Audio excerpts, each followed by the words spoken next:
paz do Senhor, meus amados irmãos, estamos dando início a mais uma videoaula da nossa sala Abraão Digital.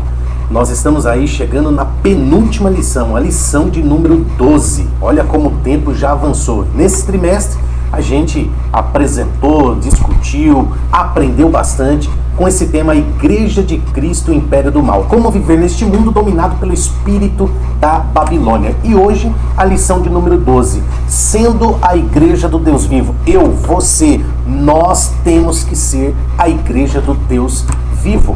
E o texto áureo está lá em Efésios 5,32. Grande é este mistério. Digo, porém, a respeito de Cristo e a Igreja. Nós vamos entender qual é esse mistério entre Cristo e a Igreja. O que é esse mistério que Paulo estava revelando?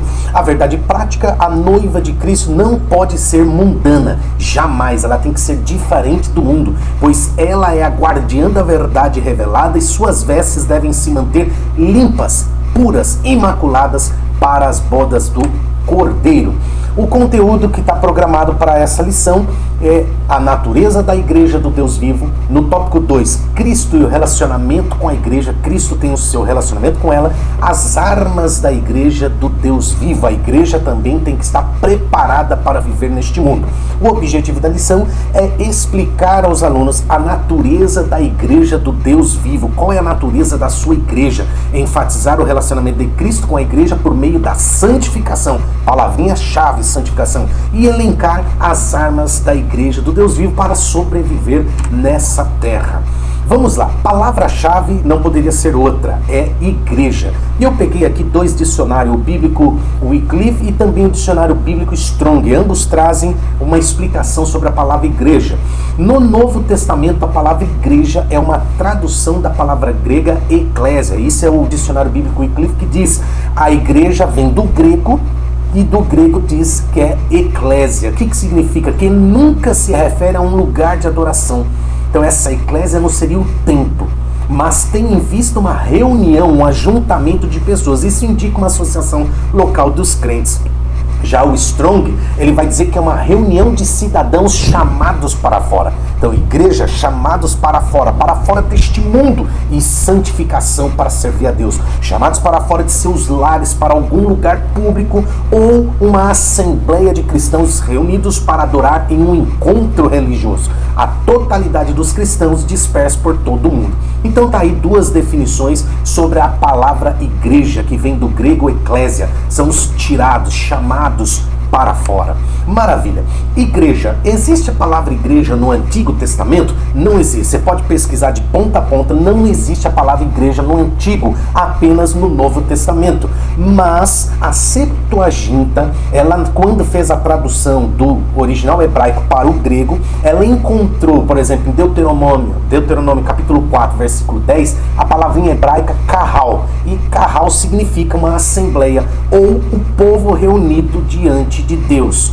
Ora, eclésia não é justamente isso, um ajuntamento de cristãos, um ajuntamento de pessoas diante de Deus? Então logo a Septuaginta traduziu kahal para eclésia. Então, embora não exista a palavra explícita igreja no Antigo Testamento, mas a Septuaginta traduziu kahal para eclésia, e aí teria o mesmo significado. Por exemplo, lá em Deuteronômio capítulo 4, né, e o versículo de número 10, olha o que a Bíblia vai falar para a gente ter, né, esse entendimento. Capítulo 4, versículo 10, a Bíblia diz assim: no dia em que estiveste perante o Senhor, Moisés falando, no dia que o povo esteve perante o Senhor teu Deus lá em Horebe, o Senhor me disse: ajunta-me este povo, olha só o ajuntamento do povo, e os farei ouvir as minhas palavras e aprendê-las-ão, para me temerem todos os dias que na terra viverem, e as ensinarão a seus filhos. Então veja, esse ajuntamento de pessoas, o povo se congregar a Deus, é o kahal, e traduzido aí para o grego é o eclésia. No Novo Testamento, sim, a igreja aparece 144 vezes.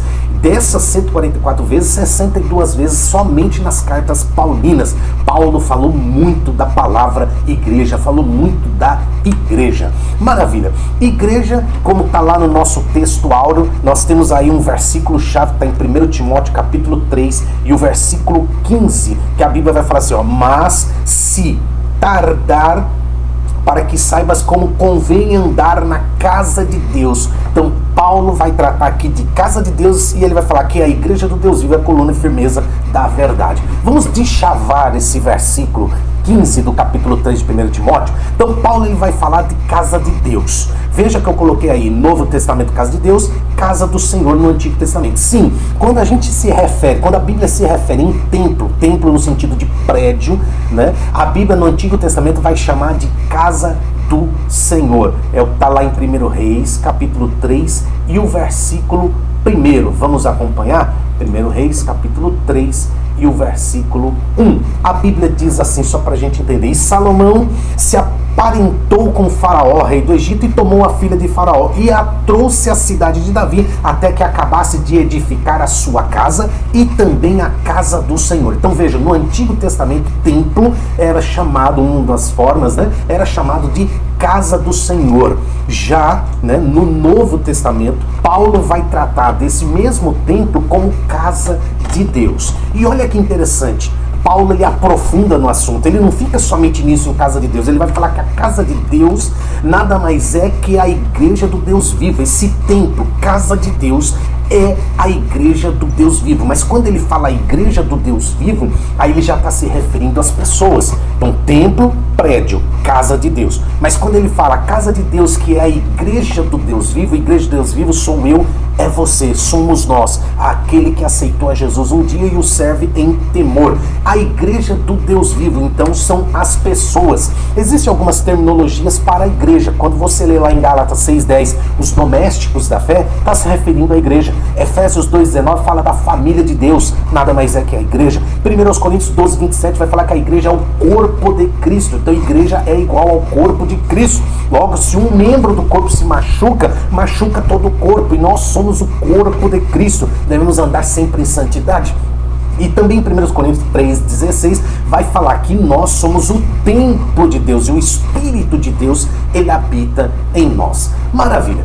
Ainda assim, deschavando esse versículo, nós vamos ver que Paulo vai falar: a igreja do Deus vivo são as pessoas, que é a coluna e firmeza da verdade. Então veja que Paulo vai falar de casa do Senhor, ou melhor, casa de Deus. Essa casa de Deus é a igreja do Deus vivo, e ele vai complementar que a igreja do Deus vivo, mas essas pessoas que é a coluna e firmeza da verdade. O que Paulo está querendo dizer isso? Que a igreja é a firmeza da verdade. Ele quer dizer que a igreja, ela é guardiã da verdade, ela é guardiã da verdade revelada. É o que a Bíblia vai falar lá em 2 Timóteo, capítulo 2. Vamos acompanhar aqui, 2 Timóteo, capítulo 1, melhor dizendo, e o versículo 13. Olha que interessante que Paulo vai falar que a igreja, ela é guardiã desta verdade. Conserva o modelo das sãs palavras que de mim tens ouvido. Então Paulo já está falando, ó igreja, conserve as sãs palavras na fé e no amor que há em Cristo Jesus. Conserva então, é dever da igreja, como guardiã, conservar essas sãs palavras referidas a Jesus, que é de Jesus, a palavra de Jesus. Olha o verso 14, guarda o bom depósito, ou seja, é a guardiã. Guarda o bom depósito pelo Espírito Santo que habita em vós. Por isso que a igreja, ela é guardiã da verdade revelada. Mas que verdade revelada é essa? Que a Bíblia vai chamar isso aí de mistério. E o mistério nada mais é do que Cristo. Quando você olha lá na leitura bíblica em classe, a Bíblia vai falar assim, olha lá em 1 Timóteo 3,16. O grande é o mistério da piedade. Que mistério é esse da piedade? Aí lá em Efésios capítulo 5 e o versículo 32 vai falar, grande é este mistério. Mas que mistério é esse? Mistério refere-se a Cristo. Cristo estava oculto, Cristo não era conhecido, e isso era um mistério. Ele haveria de vir e veio, né? É o que a Bíblia vai mostrar lá em Colossenses, no capítulo 1 e versículo 26 em diante. Um mistério. O que é o mistério? É Cristo. O mistério que esteve oculto desde todos os séculos. Olha só, irmãos, esteve oculto e em todas as gerações, e que agora foi manifesto aos seus santos, a nós, a igreja, aos quais Deus quis fazer conhecer quais são as riquezas da glória deste mistério. Deus fez-nos conhecer a riqueza da glória deste mistério entre os gentios. Qual que é essa riqueza da glória? Que é Cristo em vós, esperança da glória, a quem anunciamos, admoestando a todo homem e ensinando a todo homem toda a sabedoria, para que apresentemos todo homem perfeito em Cristo Jesus, em Jesus Cristo. Por isso, nós conhecemos hoje esse mistério que é Cristo e buscamos a perfeição nele. Aleluia! E aí sim, tendo conhecimento de toda essa verdade bíblica, do mistério de Cristo, nós devemos agora, como guardião da verdade, propagar essa verdade, testemunhar essa verdade e defender essa verdade. Usemos da apologética, defesa da fé. Ainda que muitos nos dias atuais estão aí propagando um evangelho relaxado, relativismo, pode isso, agora antes não podia, mas hoje pode. Nós somos defensores desta verdade. Por isso que Paulo está dizendo, casa de Deus, que é a igreja do Deus vivo, e essa igreja é coluna e firmeza da verdade, ou seja, ela é a guardiã da verdade, meu irmão. Você guarda essa verdade e não pode abrir mão dela jamais. Quando aparece pela primeira vez na Bíblia a palavra igreja, para pensar, olha que interessante, já que no Antigo Testamento não tem essa palavra, surgiu no Novo. Onde ela surgiu? Em que momento ela surgiu? E não podia vir de outra pessoa a não ser do próprio Jesus Cristo, aquele que veio entre nós. E ele fala para Pedro, né? Num dos diálogos que ele teve com Pedro ali, alguns dos discípulos, ele fala assim: Pedro, o que os homens dizem que eu sou? Aí Simão Pedro responde: tu és o Cristo, o Filho do Deus vivo. E Jesus respondendo diz: bem-aventurado és tu, Simão Barjonas, porque não foi carne e sangue quem tu revelou, mas meu Pai que está nos céus. Agora olha o que Jesus vai dizer: pois também eu te digo que tu és Pedro, e sobre esta pedra, e quando Jesus fala esta pedra, ele refere-se a ele mesmo, a Jesus, e sobre esta pedra eu edificarei a minha igreja. Pronto, Jesus está falando aí, né? Dá pela primeira vez a palavra igreja, que é a eclésia, tirados para fora, e as portas do inferno não prevalecerão contra ela. Glória a Jesus. Pois bem, eu coloquei aí uma curiosidade: qual foi a primeira igreja construída? E agora eu me refiro ao prédio, né? E não à igreja pessoa. E aí você vê uma imagem de um homem, um arqueólogo, que ele está trabalhando lá na Jordânia. Até tempos atrás, os arqueólogos descobriram que a igreja mais antiga de templo, prédio, ela foi datada de 230 a.C., lá na Jordânia, né? Era o chamado Igreja de São Jorge. Ocorre que escavaram abaixo dessa igreja de São Jorge e descobriram ali, até vou mostrar no próximo slide, uma caverna subterrânea. Olha só, arqueólogos descobriram que foi numa caverna, a primeira igreja construída numa caverna subterrânea localizada embaixo da igreja de São Jorge, na cidade de Rihab, lá no norte da Jordânia, datada de 33 a 70 depois de Cristo. É a igreja mais antiga, templo, né, prédio descoberto até agora.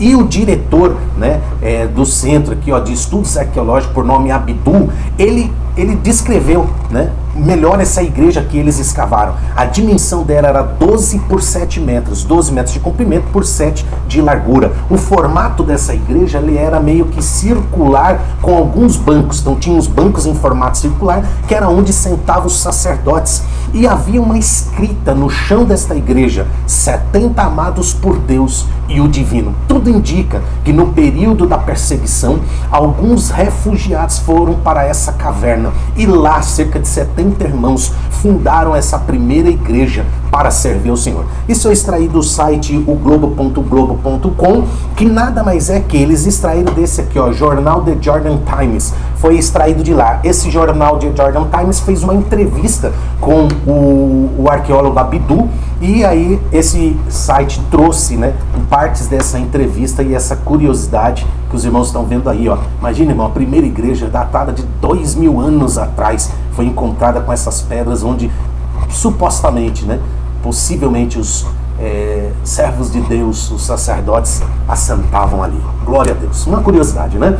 Pois bem, a natureza da igreja do Deus vivo. Vamos falar ainda. É interessante a gente notar uma coisa. No Antigo Testamento existiam dois povos, os judeus e os gentios, é o que está lá em Isaías 49:6, disse: mais pouco é que sejas o meu servo para restaurares as tribos de Jacó e tomares a trazer os guardados de Israel. Israel, judeus. Também te dei para a luz dos gentios, para seres a minha salvação até esse momento. Então existiam dois povos no Antigo Testamento, judeus e gentios. Já no Novo Testamento surge o terceiro povo, que é a igreja, está lá em Gálatas 3:28. Nisto não há judeu nem grego, porque todos vós sois um em Cristo Jesus. E quem é esse povo único em Cristo Jesus? Surge agora a igreja. Maravilha. A natureza da igreja do Deus vivo ainda. A igreja de Deus, por quê? Por que a igreja de Deus? Porque Cristo veio à terra, que está lá em João 3,16. Cristo comprou o seu povo por seu sangue. Depois vocês pesquisem essas referências que eu deixei aí.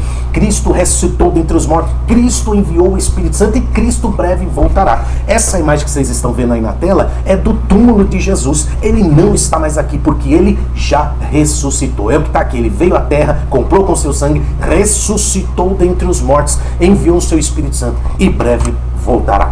O que Cristo espera então da sua igreja, que sou eu e você? Veja, Cristo, ele espera que a sua igreja se santifique mais, busque a pureza, que seja lavada na água pela palavra, por sua palavra. É o que está lá em Efésios capítulo 5 e o versículo 26. Vamos acompanhar Efésios capítulo 5 e o versículo 26. Olha só o que Jesus espera da sua igreja, essa pureza, essa santificação, para a santificar, purificando-a com a lavagem da água pela sua palavra.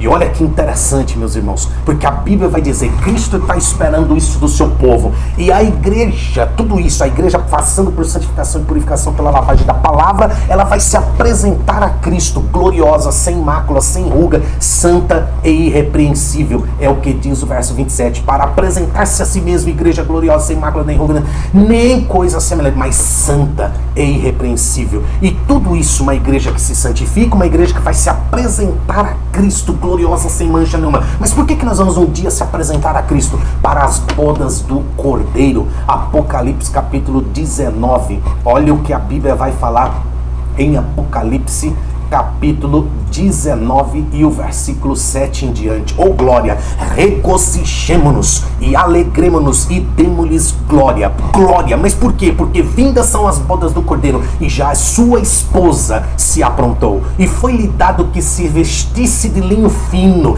puro e resplandecente, porque o linho fino são as justiças dos santos. E disse-me, escreve, porque bem-aventurados aqueles que são chamados à ceia das bodas do Cordeiro. Estas palavras são verdadeiras palavras de Deus. Amém, meus queridos? Glória a Deus. É isso que Cristo espera da sua igreja. E qual é a responsabilidade da igreja, irmão? Qual é a responsabilidade da igreja e da liderança? Olha o líder. O líder tem obrigação de compreender as escrituras. E a igreja não? A igreja também tem a obrigação de ler a palavra e compreendê-la, mas ainda requer-se do líder. O líder tem que defender a ortodoxia. A igreja em geral tem que defender a ortodoxia. O que é a ortodoxia? É a crença correta da palavra. Não é eu trazer a minha interpretação, meu bel prazer. É ler e interpretá-la corretamente como ela é no seu original. A igreja, o líder, tem que refutar as heresias. O que é uma heresia, irmão? É uma doutrina falsa. É o que a Bíblia vai falar lá em Tito, capítulo 1 e o versículo 9. A Bíblia fala assim, olha, retendo firme a fiel palavra, retenha firme a fiel palavra, que é conforme a doutrina. Olha só os ensinamentos, para que seja poderoso, tanto para demonstrar com a sã doutrina, como para convencer os contradizentes. Então retenha firme a fiel palavra, que é essa doutrina, para que seja poderoso para demonstrar com essa sã doutrina e para convencer aqueles que pregam heresias, que ensinam heresias. Então Tito vai tratar muito bem sobre isso daí. Pois bem, prosseguindo, já que eu tenho que refutar as heresias, aí o comentarista da lição vai citar 3 situações. O liberalismo teológico, ecumenismo e sincretismo religioso. O que é o liberalismo teológico? Nada mais é do que a razão acima da Bíblia.